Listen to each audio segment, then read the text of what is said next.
हम कर चुके थे। क्वेश्चन नंबर 16, ठीक है, लिखें। 3 पार्ट पढ़ गया, हम क्वेश्चन कर रहे थे डिफरेंट टाइप्स। तो क्वेश्चन नंबर 16 लिखेंगे, if modulus z minus iota plus 3 greater than or equal to -2 then find locus of z। तो z का लोकस कैलकुलेट करें। Modulus of z minus iota plus 3 greater than or equal to -2 then find locus of z। तो z का locus बताइए क्या हो।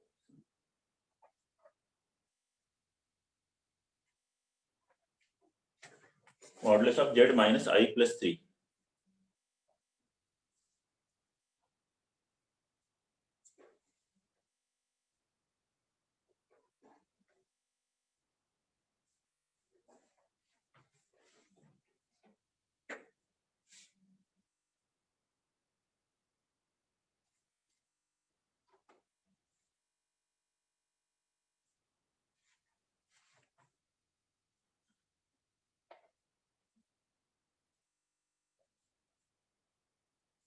x square plus y square plus 6x plus 2y plus 10 greater than equal to 0। क्या है? Greater than equal to -2 है sir. तो sir मतलब ग्रेटर देन 0 मानेंगे ना, sir greater than equal to 0 consider करना पड़ेगा। देखिए बहुत ही आसान है, कुछ सॉल्व करने की जरूरत ही नहीं है। मॉड है, मॉड क्या होता है, ऑलवेज पॉजिटिव या जीरो। तो ये तो पॉजिटिव है, और जो पॉजिटिव है तो वो निगेटिव से तो बड़ा होगा ही, -2 से तो बड़ा होगा। कुछ भी रख लो जेड, जेड कुछ भी रखें ये हमेशा सही आएगा। मतलब कुछ सॉल्व नहीं करना। देखिए ग्रेटर देन 2 होता तो सॉल्व कर दे, ग्रेटर देन -2 है तो क्या सॉल्व करना है कि -2 से तो हमेशा बड़ा होगा ही, ग्रेटर देन 0 लिखा है तो हमेशा बड़ा होगा ही 0 से, ठीक है, 0 या 0 से ज्यादा होगा। तो always true for every Z. कोई भी जेड रखें मतलब कंप्लीट एक्स वाई प्लेन आ जाएगा। अगर मैं कहूं कि लोकस में एक्स वाई प्लेन में कहां पर हो पॉइंट, तो कहीं भी हो, कोई पॉइंट लीजिए, कहीं भी लीजिए, वो सब कोई भी दिया, एक्स प्लस आयोटा वाई लेंगे, एक्स और वाई की वैल्यू कुछ भी रखिए, एक्स कॉमा वाई कोई भी पॉइंट लीजिए, सभी इसको सेटिस्फाई करें क्योंकि मॉड है तो always greater than or equal to 0 ही आएगा। तो -2 से तो हमेशा बड़ा ही आएगा, ठीक है। कॉन्सेप्ट सीखिए, आसान है, ऐसे ही देखना है हमें, कुछ इसमें सॉल्व करने की जरूरत ही नहीं। Next one 17, find area of region bounded by π/6 less than or equal to argument z less than or equal to π/3 and 1 less than modulus z less than or equal to 3। मैं इसको find area of region bounded by argument z π/6 से π/3 and modulus z 1 से 3।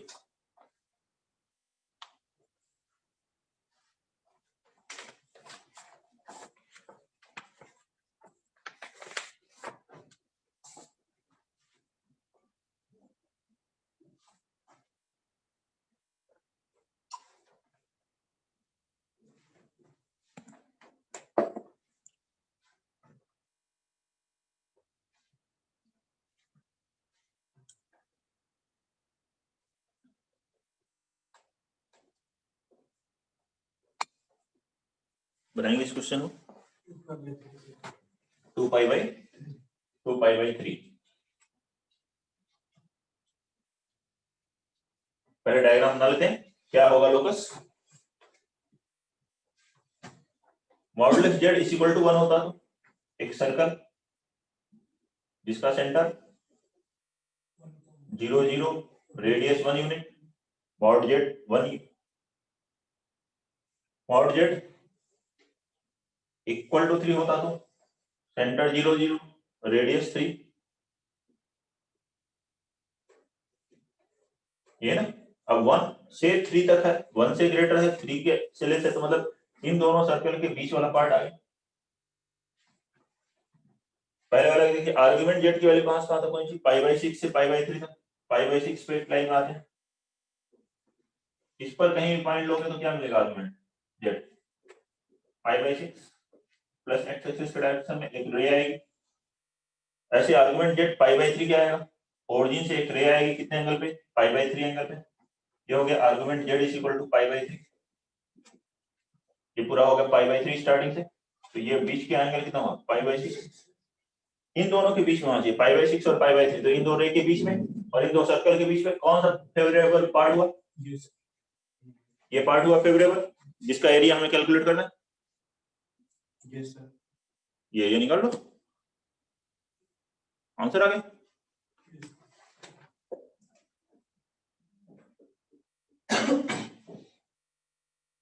तो required area जो कि shaded part है उसका area कैसे निकालेंगे बताइए। एक सेक्टर का एरिया क्या होता है, हाफ आर स्क्वायर थीटा। तो ये r1 है 3, r2 है 1। अगर मैं half r square theta r1 square theta लगाता हूँ तो ये पूरा सेक्टर आ जाएगा, यहाँ से लेकर इधर पूरा एरिया है। इसमें से छोटा वाला सेक्टर का एरिया माइनस कर दोगे तो रिक्वायर्ड एरिया आ जाएगा, तो half r1 square theta minus half r2 square theta. यही थीटा जब 2 पाई होता है तो पाई आर स्क्वायर आ जाता है कंप्लीट एरिया। ठीक है, तो यहां से आ गया हाफ थीटा का मान लो r1 square 3 square minus 1 square. Theta की वैल्यू इनके बीच का एंगल कितना है π/6, तो half 9 minus 1 8 into π/6 4 π/6 that is 2 π/3। ये आंसर है। क्वेश्चन नंबर 17 नोट करिए, बताइए कोई प्रॉब्लम है तो 17 में। नेक्स्ट लिखेंगे क्वेश्चन नंबर 18। लिखिए क्वेश्चन नंबर 18 है, find the complex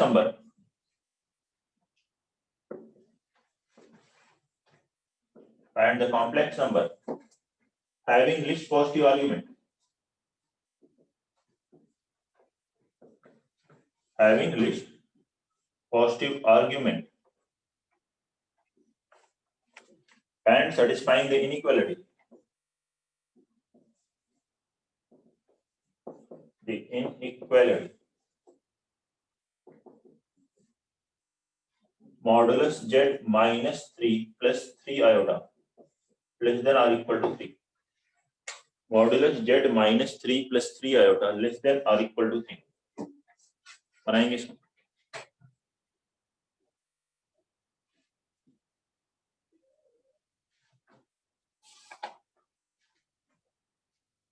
question number 18।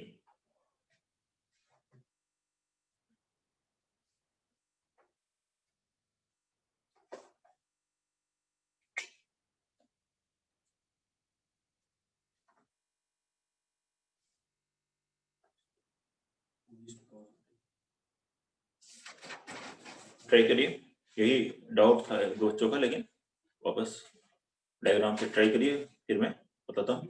ये था ना डीपीपी 1 में,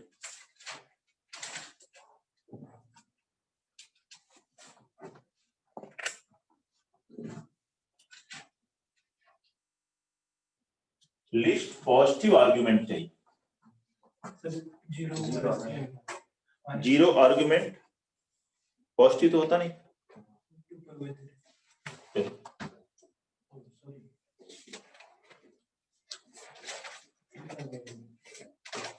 एक्स एक्सिस वाई एक्सिस बनाएं। Modulus z minus z not is equal to r हो तो किसको रिप्रेजेंट करता है, सर्कल जिसका सेंटर है z नॉट, रेडियस है r। तो यहाँ पे सेंटर क्या होगा, माइनस कॉमन लोगे 3 कॉमा माइनस 3, 3 माइनस 3 ये हो गया सेंटर, और रेडियस 3 है, तो ये 3 डिस्टेंस, तो इसको सेंटर लेकर के 3 रेडियस का एक सर्कल बना लो।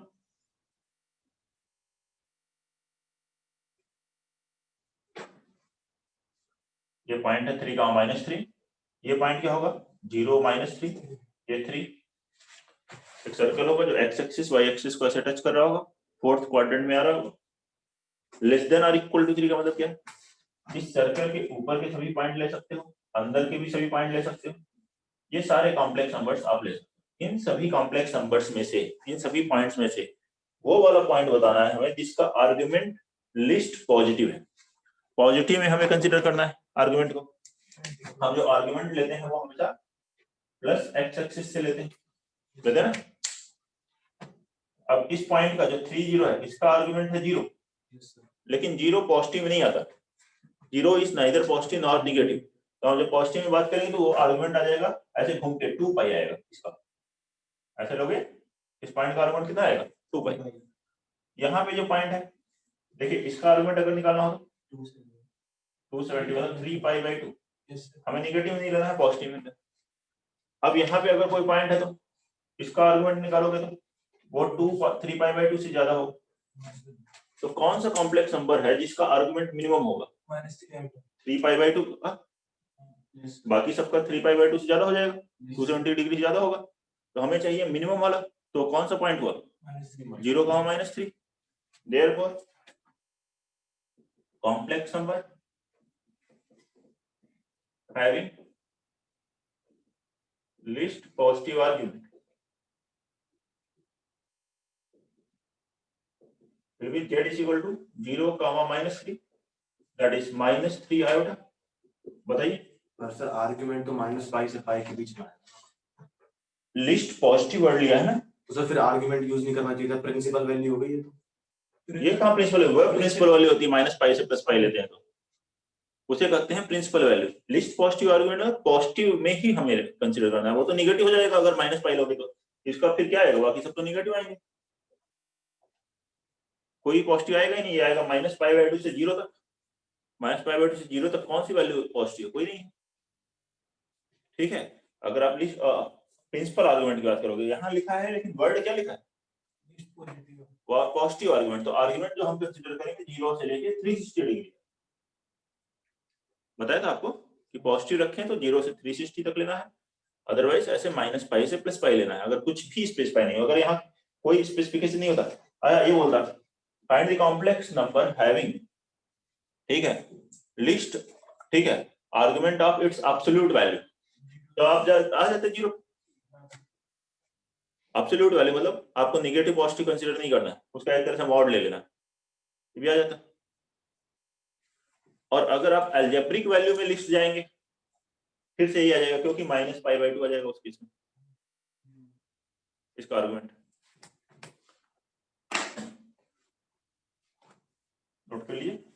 वेरी सिमिलर पैटर्न पे अगला क्वेश्चन लिख रहे हैं, question number 19।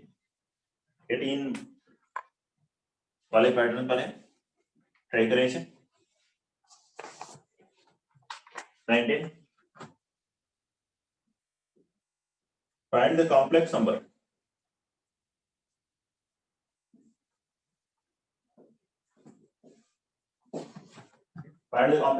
z having least positive argument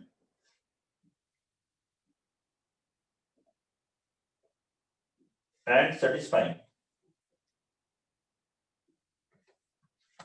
modulus z -5 iota is less than or equal to, नहीं कुछ गड़बड़ लिखा है, मॉडुलस z -25 iota, यहाँ करिएगा 25 iota is less than or equal to 15।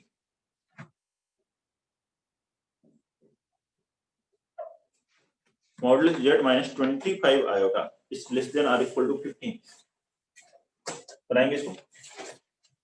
वो कॉम्प्लेक्स नंबर जिसका आर्गुमेंट लिस्ट पॉजिटिव है और इस इनइक्वालिटी को सेटिस्फाई करता है। Question number 19।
ट्वेल्व कॉमा 16 ये आ रहा है पॉइंट, आ रहा है, सही है। 12,16 देखिए फिर से वही सर्कल तो है, z minus z not equal to r, circle with centre 25 आया था, मतलब जिसका सेंटर क्या हुआ 0,25 और रेडियस 15, ऐसे एक सर्कल आ गया,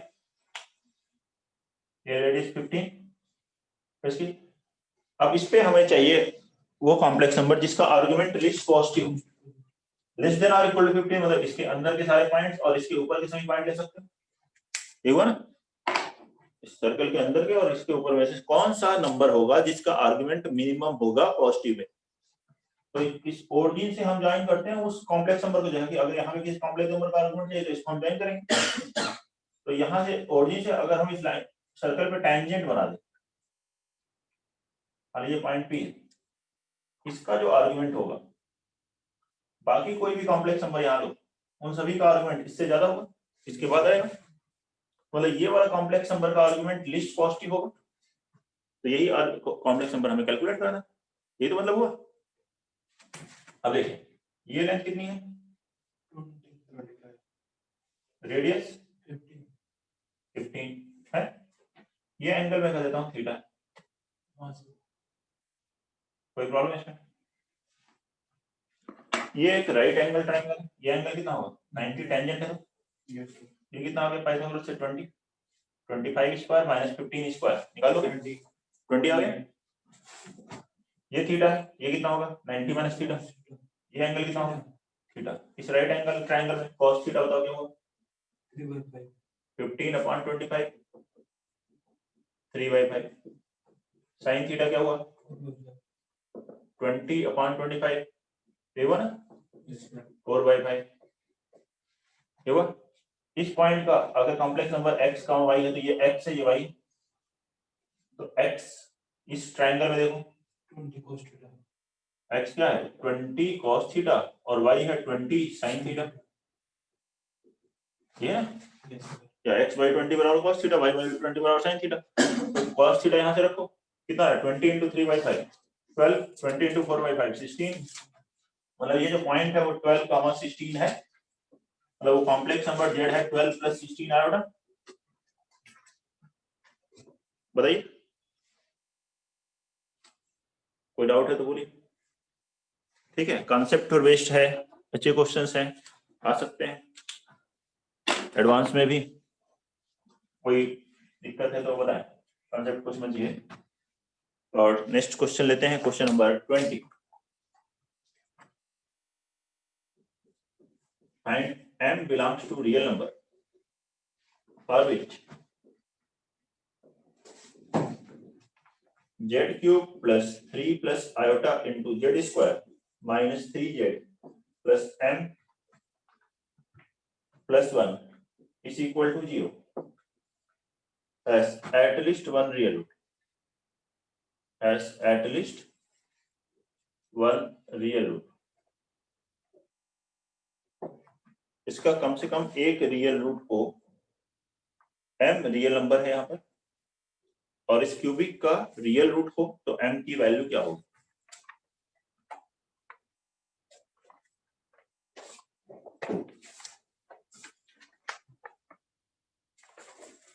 बनाएंगे, कोई भी डाउट है किसी को तो पूछते रहिए, किसी भी पॉइंट में कोई प्रॉब्लम।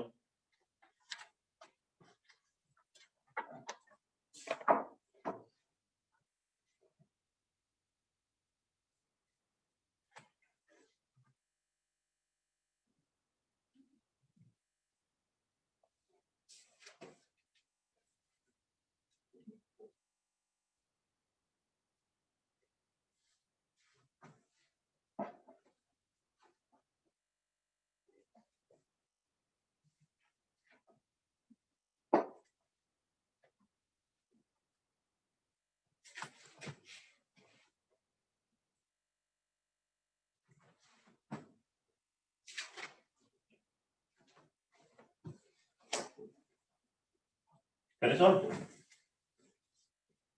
इसका रियल रूट है, लेट अज्यूम रियल रूट वो अल्फा है या एक्स है, कुछ भी ले ले, let z is equal to x, लेकिन एक्स प्लस आयोटा इंटू 0 बोल सकते हो या केवल एक्स बोल दो, x belongs to real number is a root, ये इसका एक रूट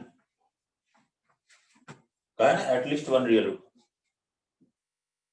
तो अगर ये रूट है अल्फा या ले लिया अल्फा रियल रूट, तो वो इसको सेटिस्फाई करना चाहिए। जेड की जगह एक्स रखेंगे तो x cube plus 3 plus iota into x square minus 3x plus m plus 1, ये क्या आना चाहिए, 0 आना चाहिए। ठीक है, अब इसमें हम रियल पार्ट इमेजिनरी पार्ट अलग अलग कर लेते हैं। x तो यहाँ रियल है, m क्या है, m भी रियल है, तो रियल पार्ट अलग करें, यहाँ से आएगा एक्स क्यूब, इसमें मल्टीप्लाई करेंगे 3x स्क्वायर, फिर minus 3x plus m plus 1, ये हो गया रियल पार्ट, ठीक है, प्लस इमेजिनरी पार्ट है आयोटा इंटू एक्स स्क्वायर, केवल इमेजिनरी पार्ट में केवल एक टर्म आ रहा है। ठीक है, क्लियर है। a प्लस आयोटा b बराबर 0 हो तो क्या होगा, a भी 0 b भी 0, दोनों तरफ कंपेयर कर सकते हो कॉम्प्लेक्स नंबर से, तो ये भी 0 आएगा और ये भी 0 होगा, मतलब देयरफॉर एक्स स्क्वायर बराबर 0, तो x बराबर क्या है, और ये भी 0 होगा, तो x cube plus 3x square minus 3x plus m plus 1 बराबर 0। इसमें ये x की वैल्यू 0 होगी क्योंकि ये दोनों ही 0 होने चाहिए, यहाँ से x 0 को 0 के दिया है 0 0 0 plus m plus 1 equal to 0, तो m बराबर -1, m की वैल्यू कैलकुलेट करने की क्वेश्चन, फाइंड m। ठीक है, ध्यान से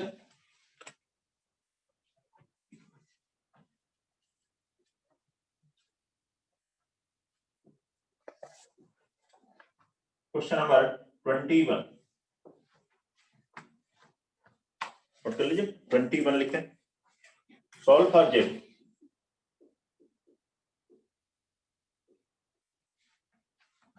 z square minus iota z bar minus 1 is equal to 0, z square minus iota z bar minus 1 is equal to 0।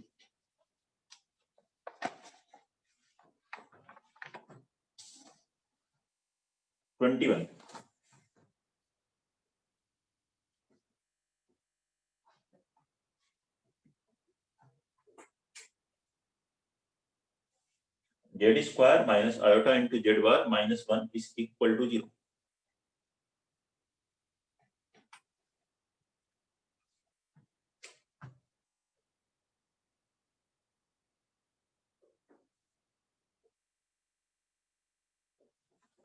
Z calculate करना है यहाँ से जो इसको सेटिस्फाई करे।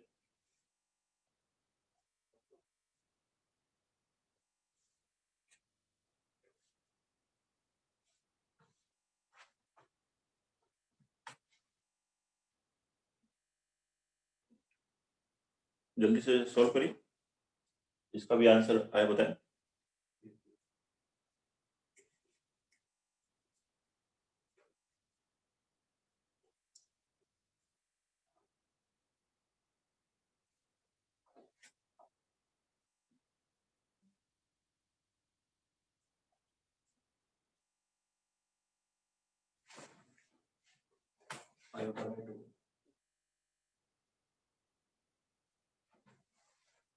आयोटा बाय 2 रख के देखो सेटिस्फाई कर रहा है,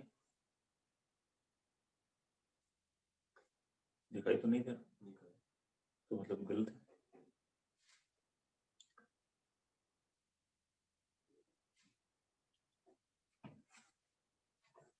कैसे स्टार्ट करेंगे, अभी और कोई कंडीशन नहीं दी हुई।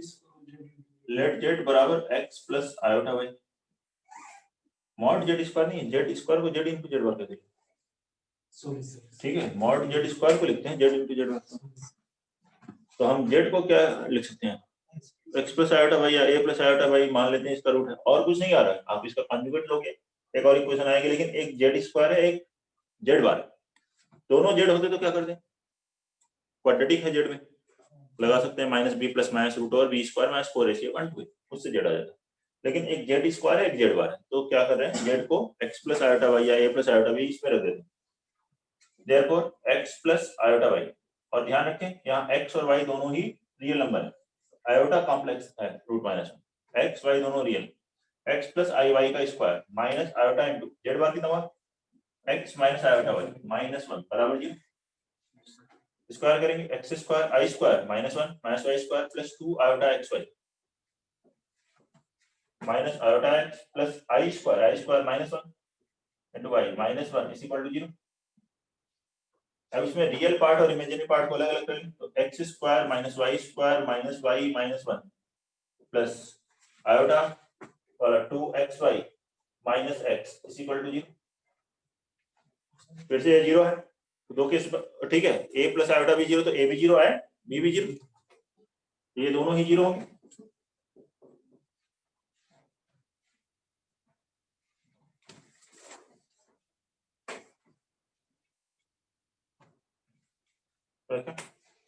इसको जीरो करते हैं, two x Y minus x बराबर zero, two x Y minus x बराबर जीरो, इसको सॉल्व करते हैं, एक्स कॉमन लेंगे तो यहाँ से एक्स बराबर जीरो आएगा और वाई बराबर 1/2 आएगा either x will be zero और वाई इज इक्वल टू 1/2। तो दो केस हुए, first case if x is equal to zero, इससे दो वैल्यू आ रही है एक्स जीरो और वाई 1/2, तो पहला केस ले रहा हूँ जब एक्स जीरो है, ये जीरो है, इसमें रखेंगे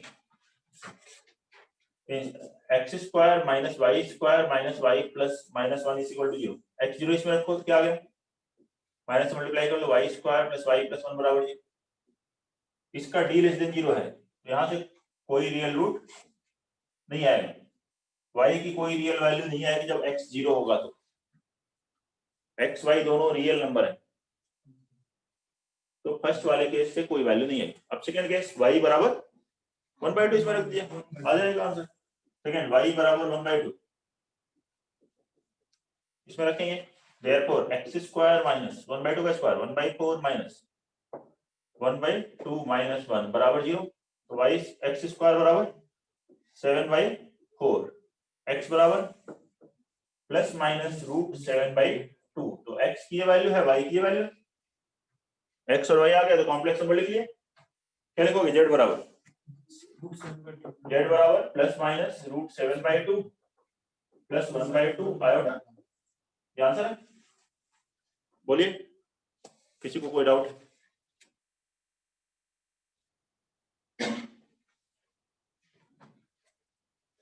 क्लियर? दोनों तरफ कॉन्जुगेट लेके करते तो भी कोई फायदा ज्यादा हो नहीं रहा था, z bar plus iota into z minus one बराबर जीरो आता, उसके बाद सब्ट्रैक्ट कर देते, हाँ कर दो, कौन सा 0,1/2 का देख लेते हैं, अभी जो आप बोल रहे हैं उससे करके देख लेते हैं, सब्ट्रैक्ट कर सकते हैं कोई दिक्कत नहीं है। कहाँ पे मिस्टेक हो रही है वो कैलकुलेशन मिस्टेक देखनी पड़ेगी, z square minus iota z bar minus one is equal to zero, ये इक्वेशन दी गई, आप कह रहे हो इसका कॉन्जुगेट ले लें, कॉन्जुगेट लिया तो z bar square iota conjugate plus iota z bar का जेड माइनस वन का माइनस वन ही रहेगा, इसको सब्ट्रैक्ट करने के लिए करा ना, तो z square minus z bar square, ठीक है, माइनस किया तो minus iota z bar plus z बराबर जीरो, यही हुआ, यही बोल रहे हो ना? आगे सॉल्व करें कि समझ में आ गया कहाँ गड़बड़ है? जेड प्लस जेड, इसको लिखोगे a square minus b square, z plus z bar common into z minus z bar minus iota is equal to zero, ये मिला, जेड प्लस जेड बार कितना है 2x और जेड माइनस जेड बार कितना है, ठीक है 2 iota Y minus iota is equal to zero, यहाँ से x बराबर जीरो होगा और y बराबर 1/2 होगा, और लिखा है एंड नहीं, ये भी एंड, ये प्रोडक्ट है ना, तो x जीरो, तो x जीरो फिर आप वापस रखोगे इसमें y निकालोगे, y 1/2 तो वापस रखोगे x निकालोगे, यही तो करोगे फिर से, ये फर्स्ट कंडीशन केवल आई आपकी ये वाली, अभी तो इस केस के लिए y निकालना बाकी है, इसके लिए x निकालना बाकी है, clear?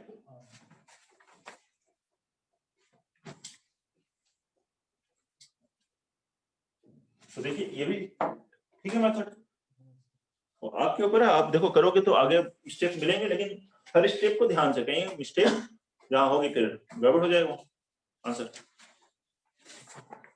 22 question number 22 solve for z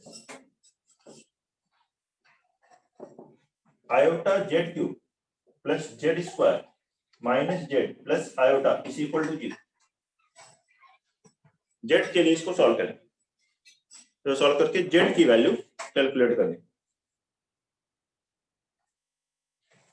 iota z cube plus z square minus z plus iota is equal to 0।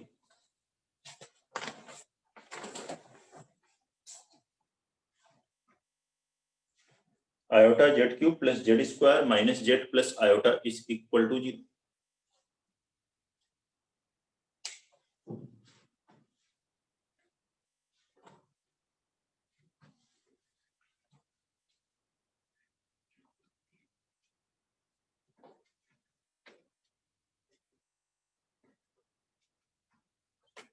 Solve करिए इसको जल्दी से।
-1 बाई आयोटा, तो -1 क्या होता है, आयोटा स्क्वायर अपान आयोटा, मतलब आयोटा बोलो, -1 अपान आयोटा को थोड़ा सिंप्लीफाई कर लो ना,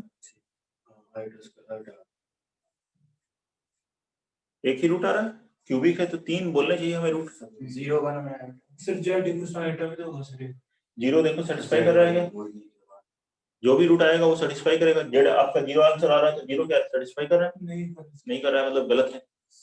ऐसे आप चेक कर सकते हो ना, आपका जो आंसर आ रहा है कुछ होता अंडर रूट माइनस होता, हाँ होगा, क्यों नहीं होगा, प्लस माइनस नहीं उसका क्यों रूट निकालेंगे, कॉम्प्लेक्स का रूट बताया था ना, स्क्वायर रूट कैसे निकालते हैं, वैसे सोचो स्क्वायर रूट कैसे निकालेंगे। ये फैक्टराइज हो रही है क्यूबिक तो बहुत आसानी से, देखो कैसे, iota z cube plus z square, इन दोनों में अगर मैं जेड स्क्वायर निकालूं तो आयोटा जेड प्लस 1 कॉमन आएगा, जेड स्क्वायर कॉमन लेने के बाद आयोटा जेड प्लस 1 ब्रैकेट में आएगा, और आयोटा जेड प्लस 1 यहां भी लिखने के लिए इस -1 को क्या लिखो, आयोटा स्क्वायर लिख लो, आई स्क्वायर -1 होता है, फर्स्ट टू टर्म में से क्या कॉमन लोगे, जेड स्क्वायर कॉमन लिया ब्रैकेट में आयोटा जेड प्लस 1, ऐसे ही लास्ट में आयोटा कॉमन लिया, आयोटा जेड प्लस 1 बराबर 0, यहां से आयोटा जेड प्लस 1 कॉमन हो गया, ब्रैकेट में z square plus iota is equal to 0, यहां से आ गया आयोटा जेड बराबर -1 और जेड स्क्वायर बराबर माइनस आयोटा, क्लियर? -1 को क्या लिख सकते हो, आई स्क्वायर, तो आयोटा जेड बराबर आई स्क्वायर, तो जेड बराबर 0 आई आयोटा, ये आ गया रूट। दूसरा इसका निकालना है, z square equal to minus iota का, तो इसका कैसे रूट कैलकुलेट करेंगे, देखिए जेड बराबर हो गया ये रूट माइनस आयोटा, ठीक है ना, या प्लस माइनस लिख सकते हो इसके पहले, plus minus root minus iota. Minus iota का रूट कैसे निकालें, किसी भी कॉम्प्लेक्स नंबर का रूट निकालने के लिए क्या करते हैं, परफेक्ट स्क्वायर बनाना है, मुझे परफेक्ट स्क्वायर बनाना है, और उसके लिए मैंने बोला था जो आई वाला टर्म है उसको ऐसे आपको सोचना है, x square plus y square plus 2xy में इसको आपको 2xy सोचना है, ये 2xy बन जाए। तो पहले हम क्या करते हैं, 2 से पहले मल्टीप्लाई डिवाइड कर लेते हैं, अब इस 2 आयोटा क्या लिखते हैं, 2 into 1 into आयोटा, ये हो गया, माइनस आयोटा को ऐसे लिख सकते हो, तो देखो 2xy 1 x हो गया तो y क्या हो गया आयोटा। तो मैं यहाँ x square plus y square अगर लिखूं आयोटा का स्क्वायर -1 1 स्क्वायर 1 1 माइनस 1 0 ये परफेक्ट स्क्वायर बन गया किसका 1 माइनस तो ये क्या है plus minus 1 minus iota upon 2 का रूट 2 ये आंसर है। ये दो नंबर और एक ये 3 रूट्स आ गए। बोलिए आपको ऐसे क्लिक नहीं कर रहा है तो आप मान लो x plus iota y x plus iota y करेगा स्क्वायर करो हो जाएगा ठीक है कर लो उससे मुझे क्या दिक्कत है। मैं तो मुझे ये इसलिए लगता है क्योंकि मैं तो तुरंत सोच लेता हूँ इसको कि भाई परफेक्ट स्क्वायर कैसे बन रहा है और मैंने आपको बताया कैसे सोचना है। आप थोड़ा कोशिश करोगे तो आसान लगने लगेगा नहीं तो आप x प्लस आयोटा वाई में कैलकुलेशन मिलेगी आपको।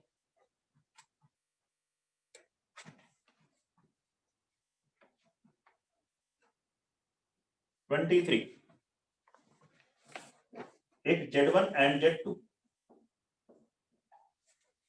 satisfy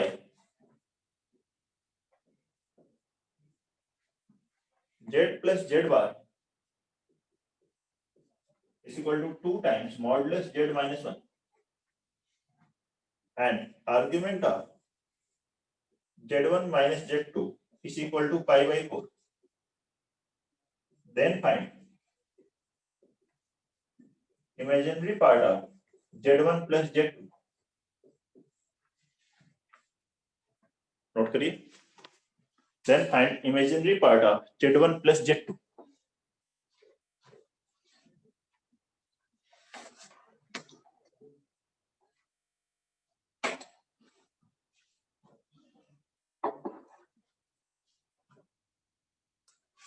Z1 और Z2 इसे दोनों ही इस इक्वेशन को सेटिस्फाई करते हैं और इसे भी सेटिस्फाई करते हैं या इन दोनों कर्व के ऊपर है ऐसे बोल सकते हैं। तो उस केस में imaginary part of Z1 plus Z2 calculate करना है।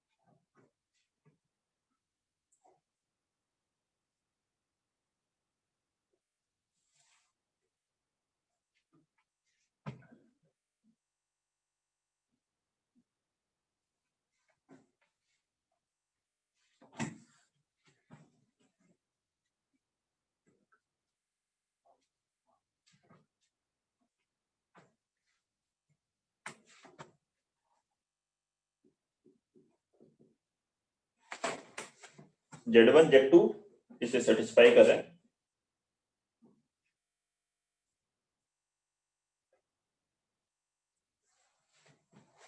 तो लेट अस अज्यूम यहाँ पे Z बराबर क्या है x प्लस आयोटा वाई और जिसमें दो पॉइंट है Z1 x1 y1 x1 plus iota y1 and Z2 x2 plus iota y मतलब x1 y1 और x2 y2 इसे सेटिस्फाई कर रहा हूँ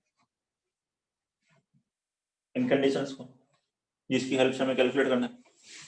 तो ये z प्लस z बार क्या होगा z बार हो गया x माइनस आयोटा y तो z प्लस z बार 2x बराबर 2 z minus 1 x minus 1 plus iota y बन जाएगा z माइनस 1 इसका मॉडुलस कितना होगा 2 रूट ओवर x माइनस 1 का स्क्वायर प्लस y स्क्वायर और तरफ से 2 कैंसिल कर देते हैं स्क्वायर कर दे तो x स्क्वायर बराबर x square minus 2x plus 1 is equal to y square x square cancel तो यहां से हमारे पास टर्म है y स्क्वायर बराबर 2x माइनस 1 इनको ये दोनों पॉइंट सेटिस्फाई करते हैं और क्या है Z1 माइनस Z2 का आर्गुमेंट पाई बाई 4 तो Z1 माइनस Z2 कितना होगा देखिए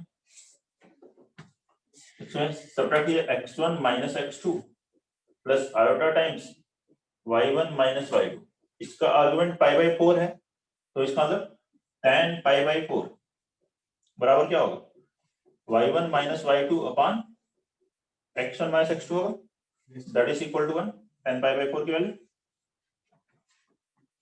एक ये कंडीशन दी इससे हमें कैलकुलेट क्या करना है, imaginary part of z1 plus z2, z1 plus z2 का इमेजिनरी पार्ट क्या हुआ, तो हमें कैलकुलेट y1 y2 कैलकुलेट करना है। x1 y1 x2 y2 इसे सेटिस्फाई करते हैं, ये एक कंडीशन दी है, ये कैलकुलेट करना है। क्लियर? अब सोचना है थोड़ा सा, एक दो स्टेप आगे आंसर।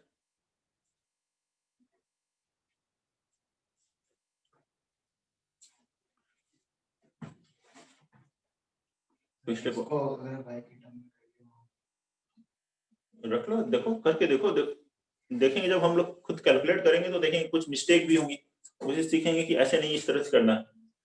यहां तक नोट कर लीजिए और देखिए ऑब्जर्व कीजिए कि कैसे हम यहां पहुंच सकते हैं, y1 प्लस y2 पे पहुंच सकते हैं। ये इंफॉर्मेशन दी हुई 2 सही।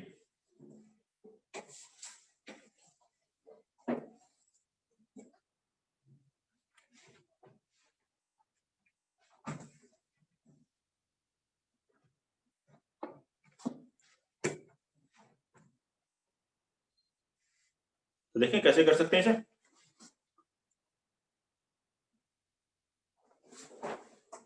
देखिए ये जो x1 y1 है, x2 y2 है, ये दोनों ही इस कर्व को है सेटिस्फाई करेंगे। मैं यहाँ पे अगर रखूं y1 square equal to 2x1 minus 1, y2 square equal to 2x2 minus 1, देख सकते हैं ये दोनों इस कर्व को सेटिस्फाई करें।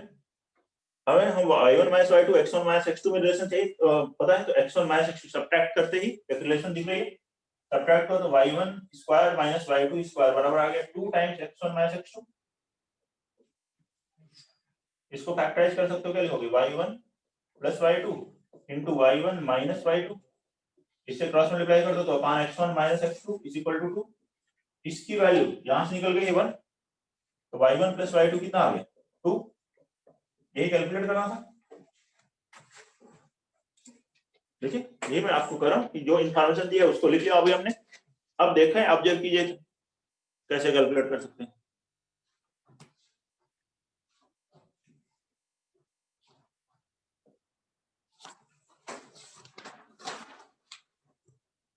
Next question number 24. Find locus of z satisfying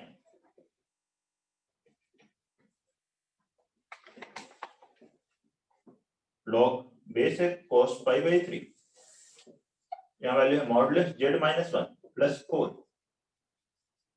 upon 3 times modulus z minus 1 minus 2 less than 1।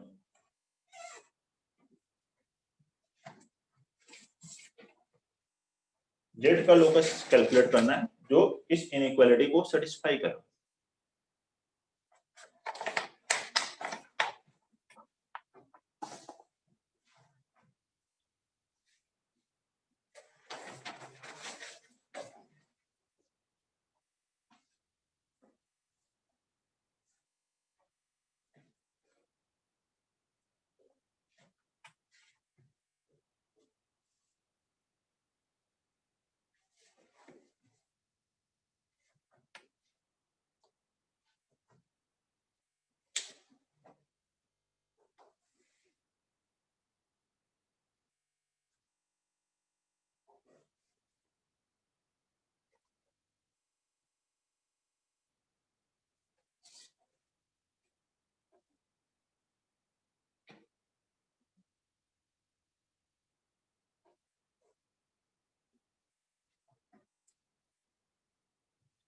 Twenty four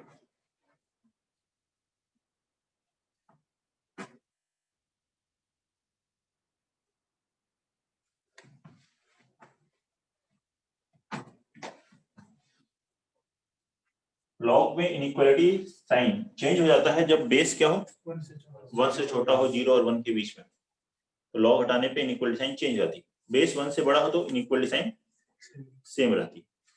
cos pi by 3 की value 1/2 है, 1/2, तो यहाँ पे आ गया लॉग बेस है यहाँ 1/2 modulus z minus 1 plus 4 upon 3 modulus z minus 1 minus 2 less than 1। Log हटाएंगे, base क्या है 0 और 1 के बीच में, तो इनइक्वलिटी साइन चेंज हो जाएगा, मतलब ये जो लेस देन है वो ग्रेटर देन बन जाएगा, रहेगा modulus z minus 1 plus 4 upon 3 modulus z minus 1 minus 2 greater than 1/2 power 1 that is 1/2। ये आ गया, लॉग हटाते हैं तो a पावर ये b, लॉग हट गया, इनइक्वलिटी साइन चेंज हो गई। इसे सॉल्व कर लीजिए।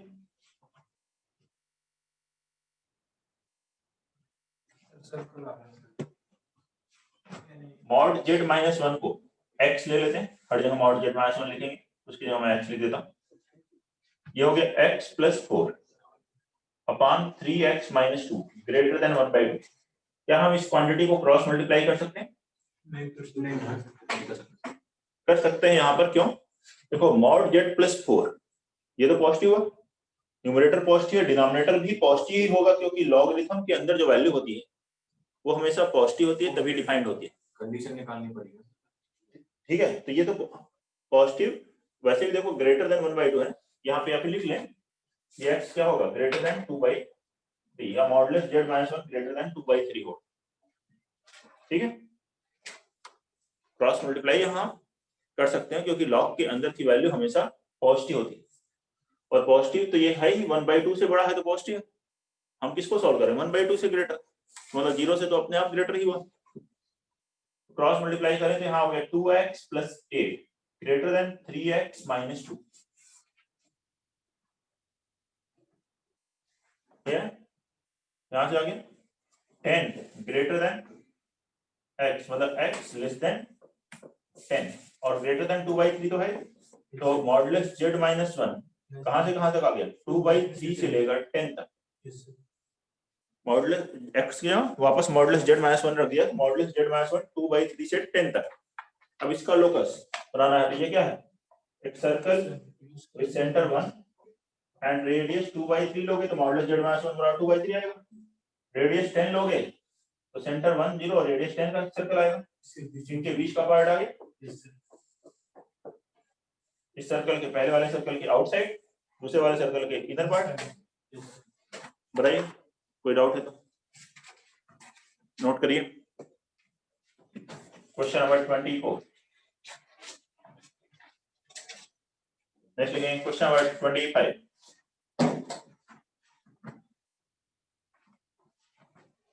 If Z satisfies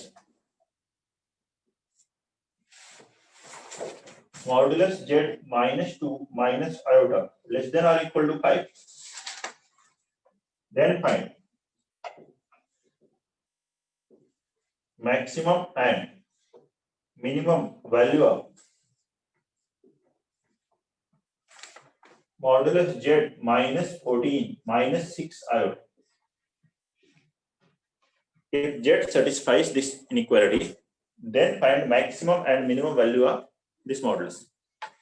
कैलकुलेट करें, कोशिश करिए सभी लोग बनाने की इसको। Question number 25।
Question number 25।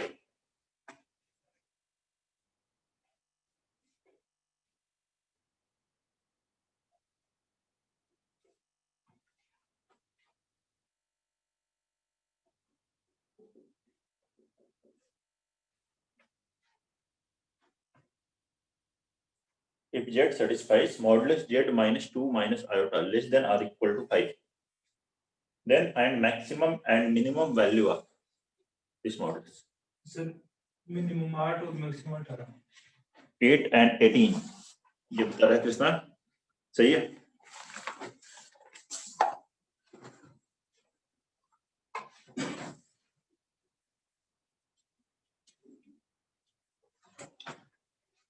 देखते हैं modulus Z minus 2 minus iota का क्या मतलब है। सो माइनस का मतलब तो modulus Z minus 2 plus iota less than और इक्वल टू 5।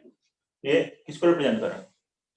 एक सर्कल के इंटीरियर पार्ट को और सर्कल के ऊपर पार्ट को, जिसका सेंटर क्या है 2,1।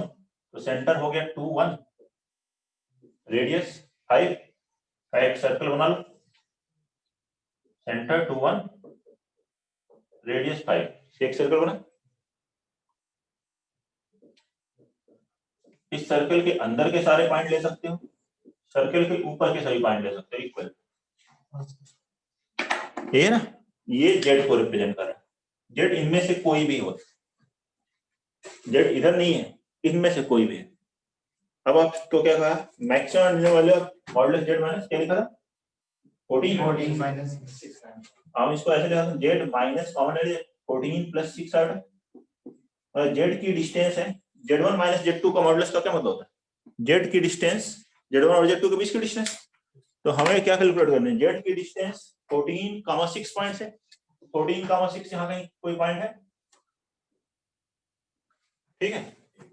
इससे हमें मिनिमम डिस्टेंस और मैक्सिमम डिस्टेंस निकालनी है, इनमें से कौन से कॉम्प्लेक्स नंबर की डिस्टेंस मिनिमम होगी। तो हम क्या करते हैं, इसको इस तरह के इसमें सेंटर से ज्वाइन करते हैं सर्कल में, और इसमें से अगर हम रेडियस माइनस कर देते, ये वाला जो पॉइंट होगा ये मिनिमम डिस्टेंस पे होगा, और इसमें हम रेडियस ऐड कर दें, ये रेडियस है, तो ये वाला जो पॉइंट होगा वो मैक्सिमम डिस्टेंस पे होगा। तो सेंटर से डिस्टेंस फॉर्म लगाओगे 2,1 से 14 6 की डिस्टेंस बताओ, root over x1 minus x2 square 14 minus 2 12 square plus 6 minus 1 5 square 13। Radius कितनी है 5, तो रेडियस माइनस किए तो मिनिमम आ गया कितना 13 माइनस 5 8, और मैक्सिमम ये है मैक्सिमम 13 में 5 ऐड कर दिए, 13 प्लस 5 18। देखिए सॉल्व थोड़े मुझे करना है ज्यादा, आप ज्योमेट्री बना रहे हैं, अगर उसको कॉन्सेप्ट को समझ रहे हैं तो हो गया सॉल्व, और कॉन्सेप्ट पर बेस है, इंपॉर्टेंट है, ऐसे ही क्वेश्चंस आएंगे।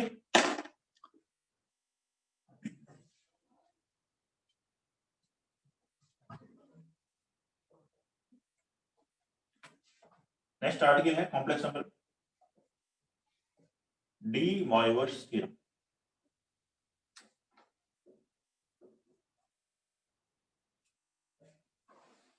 डी मॉयवर्स थ्योरम, डीएम, और इसी का पार्ट है cube root of unity, nth root of unity. ये लास्ट मेजर आर्टिकल है कॉम्प्लेक्स नंबर में, खत्म कंप्लीट। लेकिन ये मेजर आर्टिकल है, मतलब मेजर मतलब इसमें टाइम लगेगा। डी मॉयवर्स थ्योरम पहले पढ़ेंगे हम लोग जनरल, ठीक है, फिर पर्टिकुलर में जाएंगे तो cube root of unity important है, उस पर क्वेश्चन आएंगे काफी, फिर nth रूट ऑफ यूनिटी में भी आते हैं, मतलब थोड़ा सा बड़ा आर्टिकल है उसका, तो लगेगा 1-2 लेक्चर्स तो लगेंगे, कम से कम 1-2 लेक्चर्स लग जाएंगे। डी मॉयवर्स थ्योरम देखते हैं, cos theta plus iota sine theta raise to the power n लिखा है, cos theta plus iota sine theta power n, तो इसकी वैल्यू क्या होती है cos n theta plus iota sine n theta, where n is natural number. n क्या है, कोई भी नेचुरल नंबर सभी के लिए वैलिड है।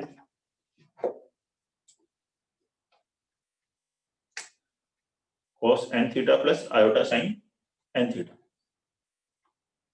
या इसको आप कर सकते हो सिस थीटा पावर n बराबर सिस n थीटा हो गया, थीटा बस ये n इधर मल्टीप्लाई हो गया। क्यों होता है ऐसा, ये आपको पता है, cos theta plus iota sine theta को हम क्या लिख देते हैं e raise to the power iota theta, ये लिख सकते हैं। अब इसके पावर n लिखा तो cos theta plus iota sin theta raise to the power n का मतलब हो गया e raise to the power iota n theta, और e power iota theta cos theta plus i sin theta, तो e power iota n theta क्या हो गया cos n theta plus iota sin n theta. ठीक है, formula लगाते हुए ध्यान रखें cos है sin है, दोनों जगह एंगल सेम हो,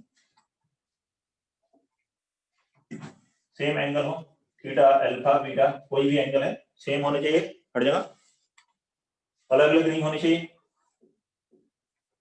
यहाँ लिखा है cos alpha plus iota sin beta power है, अगर अलग अलग है तो क्या हम ऐसे लगा सकते हैं cos n alpha plus iota sin n beta? नहीं, तो इसमें ध्यान रखें दोनों एंगल सेम होकर के लगाना है। ऐसे हो sin theta plus iota cos theta, तो क्या लगा देंगे sin n theta plus iota cos n theta, इसमें भी एप्लीकेबल नहीं है, एंगल सेम है लेकिन cos प्लस आयोटा sin होना चाहिए। इसको उसमें कन्वर्ट कर सकते हो, इसको माइनस आयोटा इसको वाले को क्या आई कॉमन लो, cos थीटा माइनस आई sin थीटा बन जाएगा। अच्छा cos थीटा माइनस आई sin थीटा हो तो इसमें आप अप्लाई कर सकते हो direct cos n theta minus iota sin n theta बन जाएगा, क्योंकि ये बनेगा e पावर माइनस आई थीटा तो माइनस आई n थीटा बनेगा, इसमें आप अप्लाई कर सकते हैं, प्लस की जगह माइनस भी है यहाँ पर तो भी लग जाएगा। इन सभी केस में मैंने n नेचुरल नंबर लिया, इस बात का ध्यान, n क्या लिया गया एक नेचुरल नंबर। अभी नेचुरल नंबर इवन इंटीजर हो निगेटिव इंटीजर तो यही पार्ट बन जाएगा, तो ये नेचुरल नंबर यहाँ निगेटिव इंटीजर 1 बाई में लेकर के चले जाओगे तो निगेटिव इंटीजर्स के लिए भी अप्लाई कर सकते हो, लेकिन रेशनल नंबर हो तो क्या करेंगे, if n is equal to p upon q where p q are not equal to 0, p q are integer, तो रेशनल नंबर के केस में क्या लिखा जाए, नेचुरल नंबर में डायरेक्ट लगाना है, रेशनल नंबर में भी आप कहोगे यहाँ तो कोई भी रियल नंबर हो हम डायरेक्ट लगा सकते हैं, हाँ डायरेक्ट लगा सकते हैं, एक वैल्यू आएगी उससे, ठीक है, इसमें भी डायरेक्ट एक वैल्यू आ जाएगी, लेकिन और भी वैल्यूज की पॉसिबिलिटीज यहाँ पर बनती है, क्यों बनती है क्या है उसको देखेंगे। cos theta plus iota sin theta power n लिखा है, तो उसको हम यहाँ लिख सकते हैं cos theta plus iota sin theta power p by q,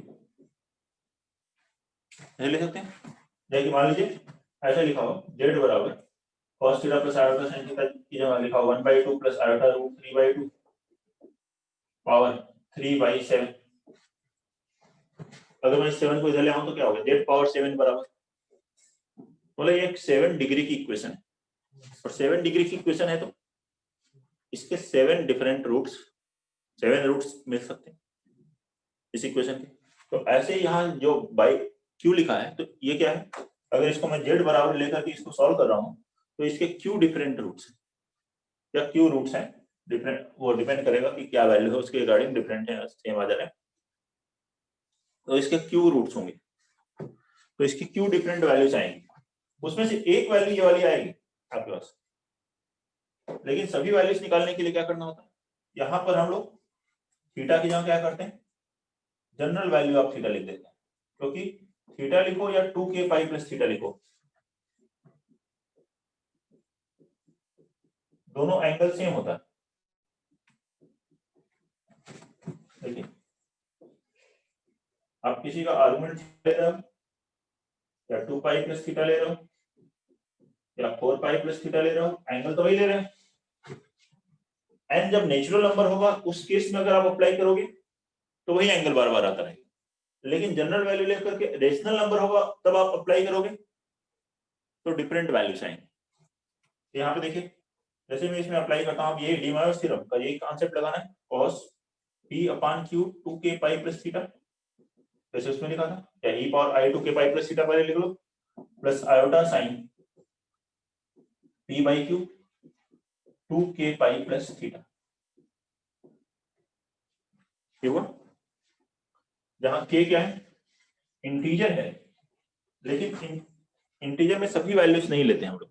कौन कौन सी वैल्यू लेते हैं, देखिए कि अगर आप 0 रखोगे इसमें कितना आएगा, cos p upon Q theta plus iota sine p by Q theta, उसको मैं एब्रिविएशन में c से लिख देता हूं, this p by Q theta, cos p by Q theta plus iota sine p by Q theta. तो direct अगर D मार्वियर्स theorem लगाते तो वही तो आता, cos p by Q theta plus iota sine p, तो एक वैल्यू तो वो आएगी। फिर k 1 रखोगे तो क्या मिलेगा, cos p अपान क्यू 2 पाई प्लस थीटा रखेंगे। ऐसे वैल्यूज रखते हैं 1 2 3 अप टू q माइनस 1 तक। 0 से स्टार्ट कर रहे हो, कितने रूट हो गए, q रूट हो गए, 1 से q माइनस 1 एक 0 q।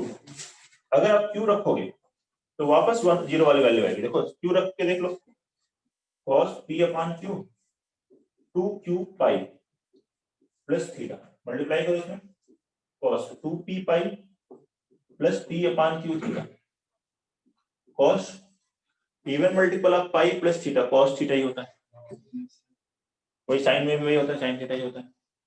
तो यही वापस टर्म बन जाएगा, मतलब q पे जो वैल्यू आएगी वो 0 पे आएगी, फिर q प्लस 1 पे 1 वाली आएगी, मतलब वो फिर बार बार रिपीट होते रहेंगे। तो हमारे पास आगे फिर नहीं रखना, यही q डिफरेंट वैल्यूज आ जाएंगे, q रूट्स आएंगे, ठीक है। तो देयरफॉर हम k की जो वैल्यू रखते हैं यहाँ पे जब रेशनल नंबर लेते हैं, तो 1 अपान n अगर है तो k की वैल्यू आप क्या रखोगे, 0 1 2 3 अप टू n माइनस 1 तक, मिल गया q values.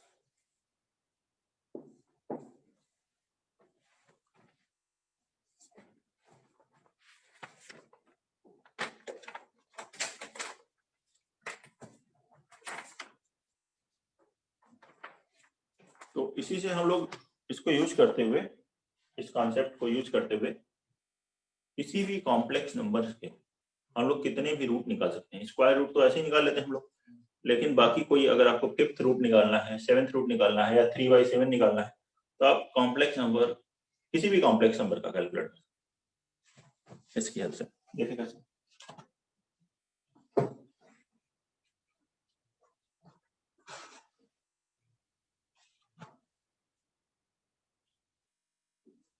Finding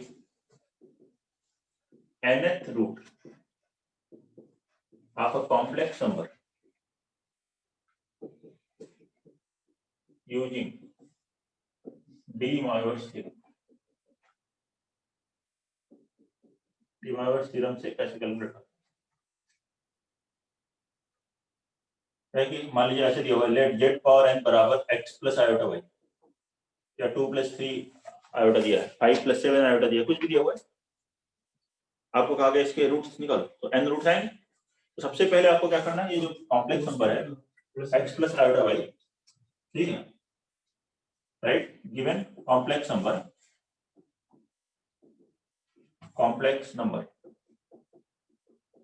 in modulus argument पर, और x प्लस आयोटा y को किसमें लिख लो, इसका मॉडुलस निकाल लो, वो हो गया r, आर्गुमेंट निकालो, मान लो वो थीटा है तो cos theta plus iota sin theta ऐसे लिख लो। और जो आर्गुमेंट है अब उसको जनरल वैल्यू ऑफ आर्गुमेंट से रिप्लेस कर, replace argument by general value of argument.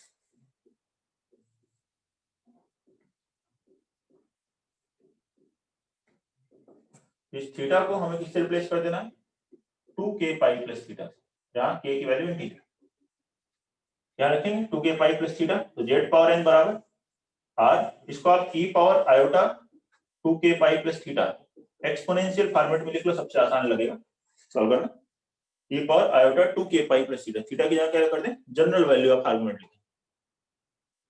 कब लिखना है, जब आपको nth रूट्स कैलकुलेट करने, पावर n कैलकुलेट करना हो, नेचुरल नंबर है तब तो कुछ करने की जरूरत नहीं। जेड तो अब यहाँ पे अब डी मायोवर्स थ्योरम लगा दें। इसके बाद नाउ अप्लाई डीएमटी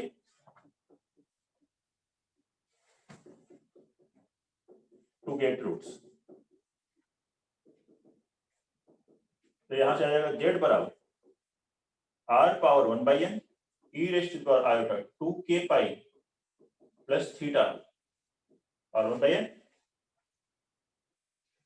ठीक है, और अब यहाँ पर k की वैल्यू क्या रखें, 0 1 2 3 up to n-1 for n roots, n-1 तक रखेंगे। डिनोमिनेटर में n वहां q था तो q-1 तक रखा था। 0 से स्टार्ट करते हुए रखते हैं कि क्यों 0 से 1 से n भी रखें तो भी कोई दिक्कत नहीं, तब भी सेम आएगा। लेकिन 0 से वही आता है जो पहला cos n theta plus i sin n theta होता है, इसलिए हम यहाँ 0 से स्टार्ट करते हैं। नोट कर लीजिए।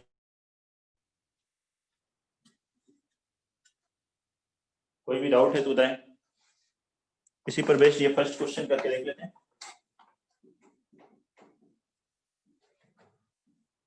Find the roots of z power 4 -1 minus root 3 iota is equal to 0. Find the roots of z power 4 -1 minus root 3 iota is equal to 0. बनाएंगे इसको, इसके रूट्स कैलकुलेट करेंगे। जितने भी रूट्स हैं, z power 4 -1 minus root 3 iota is equal to 0। ये देखो इसी कॉन्सेप्ट को लगाना,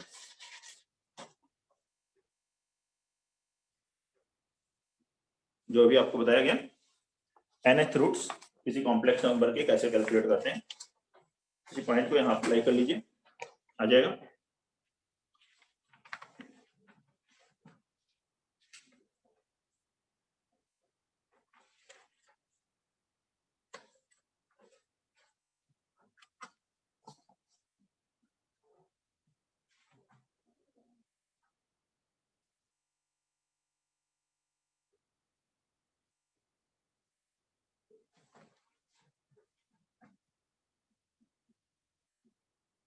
तो सबसे पहले z पावर 4 बराबर 1 प्लस रूट 3 आयोटा लिख लीजिए। इसके 4 रूट्स होंगे, इसको मॉडुलस आर्गुमेंट फॉर्म में चेंज कीजिए। इसका मॉडुलस कितना होगा 2, तो 2 कॉमन ले लीजिए। ब्रैकेट में क्या बचा 1/2 प्लस रूट 3/2 आयोटा। आर्गुमेंट निकालना चाहो तो वो भी निकाल सकते हो, रूट 3/1 पाई/3 आएगा। या फिर आप डायरेक्टली इसको लिख लो, 1/2 क्या था cos पाई/3 sin पाई/3, इसको लिख लो cos पाई/3 प्लस आयोटा sin पाई/3। या इसे लिख सकते हो 2 e raise to the power iota पाई/3। अब इस पाई/3 किससे रिप्लेस कर दो, जनरल वैल्यू से, 2 के पाई इसमें ऐड कर दो। तो z पावर 4 बराबर 2 e raise to the power iota 2 के पाई प्लस पाई/3। बताओ लिख सकते हैं ना। अब यहाँ डिवाइड थ्योरम लगाते हैं, तो z बराबर कितना आ गया 2 raise to the power 1/4 e raise to the power iota 2 के पाई प्लस पाई/3 अपॉन 4। ये हो ना। अब इसमें k की वैल्यू क्या रखोगे 0 1 2 3, वही रूट्स हैं, तो रूट्स क्या क्या है 0 रखो। 2 पावर 1/4 e पावर आयोटा पाई/12, 0 रखने पे पाई/3/4। 1 रखोगे 2 पावर 1/4 e पावर आयोटा 7 पाई/12, 1 2 पाई प्लस पाई/3 7 पाई/3/2 4, 2 पावर 1/4 e पावर आयोटा 13 पाई/12। 2 रखने पर 3 रखने पर 2 पावर 1/4 e पावर आयोटा 19 पाई/12। ठीक आ गए रूट्स। बताइए कोई प्रॉब्लम? इस तरह से सभी रूट्स हम कैलकुलेट कर सकते हैं। तो डी मायोवर्स थ्योरम की हेल्प से हम किसी भी कॉम्प्लेक्स नंबर के रूट्स कैलकुलेट कर सकते हैं। अब किसी भी कॉम्प्लेक्स नंबर के रूट्स निकाल सकते हैं, तो क्यूब रूट आप यूनिटी भी निकाल सकते हैं, वो यूनिटी के भी क्यूब रूट निकाल सकते हैं, यूनिटी के nth रूट भी निकाल सकते हैं। वो सब भी आगे डी मायोवर्स थ्योरम में आएगा। ठीक है, तो ये इंपॉर्टेंट आर्टिकल है। तो नेक्स्ट क्लास में हम इसके आगे कंटिन्यू करेंगे। कोई भी दिक्कत है तो बताइए। वृंदा क्लियर है?